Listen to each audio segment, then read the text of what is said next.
ପିଲାମାନେ କେମିତି ଅଛନ୍ତି? ଆଜି ଆମେ ଦ୍ୱିତୀୟ ଶ୍ରେଣୀ ହସଖୁସି ବହିର ପ୍ରଥମ ପାଠ ଚିତ୍ର ଦେଖି ଗପ କୁହ ପାଠ 1 ପଢ଼ିବା। ତମମାନେ ଚିତ୍ର ସମସ୍ତେ ଦେଖ। ମୁଁ ଫାଷ୍ଟ ଗପ କହୁଛି, ତାପରେ ତମମାନେ କହିବ ହେଲା। ଖରା ଦିନ ହୋଇଥାଏ। କାଉଟି ଉଡ଼ି ଉଡ଼ି ଜଙ୍ଗଲରେ ଯାଉଥିଲା। ତାକୁ ବାଟରେ ଭାରି ଶୋଷ ଲାଗିଲା। ସେ ଜଙ୍ଗଲରେ ପାଣି ଇଆଡ଼େ ସିଆଡ଼େ ଖୋଜିଲା। ତାକୁ ହଠାତ୍ ଗୋଟିଏ କୂଅ ଦେଖାଗଲା।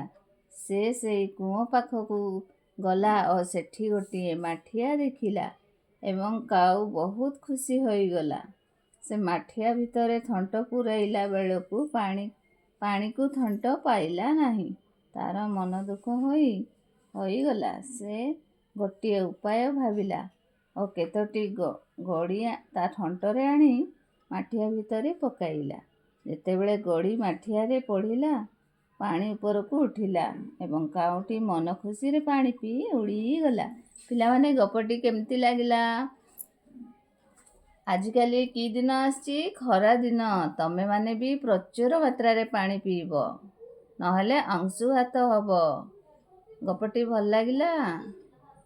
ଏବେ ତମେମାନେ ଚିତ୍ର ଦେଖି ଗପ କହିବ। ଧନ୍ୟବାଦ।